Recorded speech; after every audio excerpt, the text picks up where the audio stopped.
How to build an emergency fund when you can barely pay your bills. Sounds impossible, right? Because let's be honest, if your bank account hits zero before the end of every month, if one unexpected car repair could throw your entire life into chaos, or if you're secretly hoping nothing in your home breaks because you simply can't afford it, then you're not alone. But here's something that might shock you. According to a 2025 bank rate survey, nearly 6 out of 10 Americans don't have enough savings to cover a $1,000 emergency expense.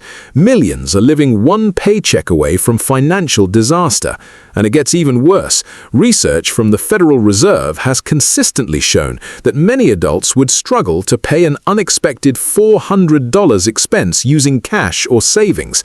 Think about that, just $400. Yet here's the surprising part. The people who successfully build emergency savings aren't necessarily the people earning six figures. In fact, many high-income earners still live paycheck to paycheck. The difference isn't income. It's a system, and today you're going to learn exactly how to build an emergency fund even if you're broke, overwhelmed, or convinced saving money just isn't possible. Stay until the end because the final strategy is the one that quietly helps ordinary people save thousands without feeling like they're sacrificing their entire life. Let's get started.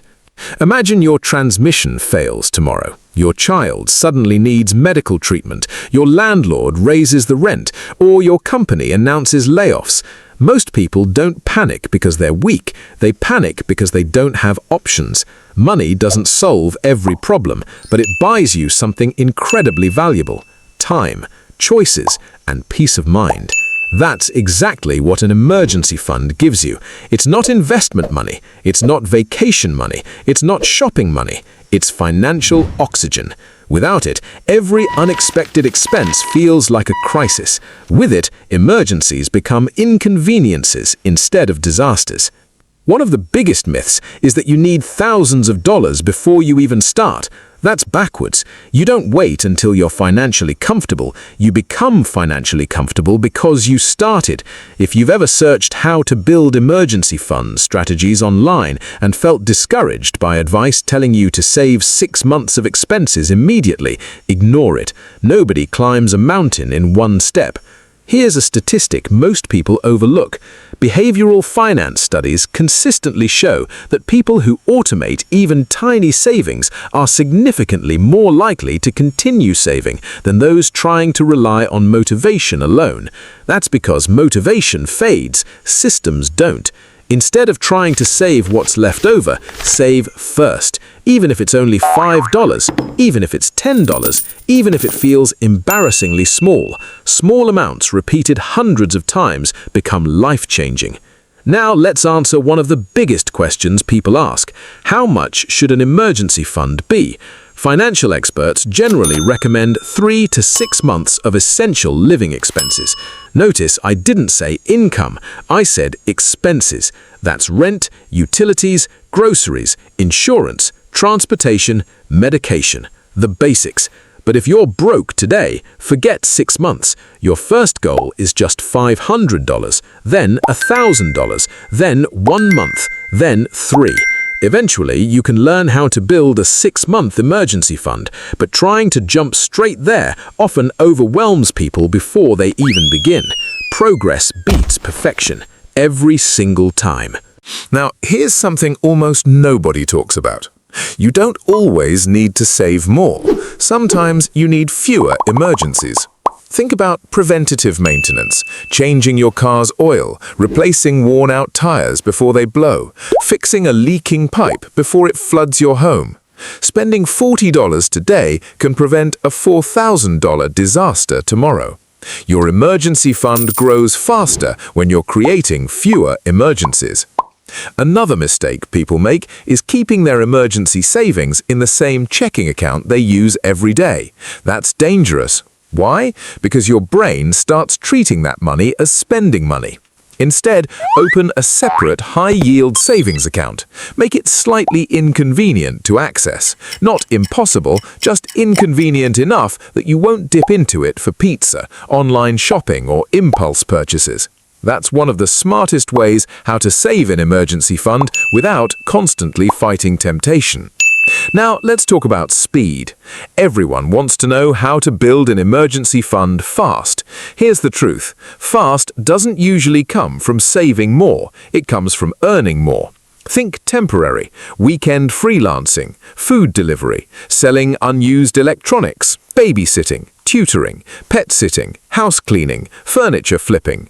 One extra income stream dedicated entirely to your emergency savings can accomplish more in 3 months than cutting coffee ever could. Imagine earning just $250 extra every weekend. That's over $1,000 in 1 month without touching your paycheck. Before we continue, if you're enjoying practical financial advice that actually works in real life, not unrealistic millionaire fantasies, take 2 seconds to subscribe to the channel. We publish videos every week that help you save more, build wealth, and make smarter money decisions without complicated financial jargon. Now, let's keep going. Here's another powerful mindset shift. Most people think saving money means giving things up. Successful savers think differently. They buy themselves security. Every dollar saved purchases future freedom. Every deposit says, "My future self matters." That changes everything. Let's talk about budgeting. Most budgets fail because they're too restrictive. Instead of tracking every penny, focus on the biggest expenses: housing, transportation, food. These usually consume more than 60% of most household budgets. Saving $300 on rent by getting a roommate is more powerful than skipping hundreds of coffees. Saving $200 by refinancing insurance beats clipping coupons for months. The biggest wins usually come from the biggest expenses. Now, if you're wondering how to plan an emergency fund, here's a simple framework. First, calculate your monthly essentials. Second, set a realistic target. Third, automate weekly transfers. Fourth, never invest emergency savings in risky assets. Remember, an emergency fund isn't supposed to make money, it's supposed to be there when life happens. People in the UK often ask if the rules are different. Whether you're researching how to build an emergency fund UK or living somewhere else, the principles remain almost identical. Unexpected expenses don't care what country you live in. Job loss, medical costs, home repairs, vehicle breakdowns. Financial stability starts with accessible cash. That's universal. Here's something fascinating. A study published in the journal Science found that financial stress reduces cognitive performance. In simple terms, money problems literally make it harder to think clearly. That's why building an emergency fund isn't just about finances. It's about reducing anxiety, improving sleep, making better decisions, protecting your mental health. The emotional return on savings is often greater than the financial return. Let's also talk about inflation. Many people are asking how to build emergency funds in 2026 because prices keep rising. Groceries cost more, housing costs more, insurance costs more. Everything feels more expensive. That's exactly why emergency savings matter more today than ever before. The higher the cost of living, the more dangerous it becomes to have no financial cushion. Now, here's a challenge. Go look around your house. How many items haven't been used in the last year? Old phones, gaming consoles, designer clothes, unused gym equipment, furniture collecting dust. Most households are sitting on hundreds or even thousands of dollars in unused possessions. Turn clutter into security. Your emergency fund doesn't care where the money comes from. If you're wondering how to start an emergency savings fund, stop waiting for the perfect moment. There isn't one. Start with $20. Start with $50. Start today. The habit matters far more than the amount. And if you're trying to figure out how to start an emergency savings fund, remember that consistency beats intensity. A small automatic transfer every payday is more powerful than one giant deposit you never repeat. So, here's how to build a strong emergency fund. Make saving automatic.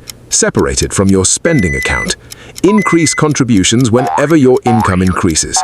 Use unexpected money, tax refunds, bonuses, gifts, or side hustle income to accelerate growth.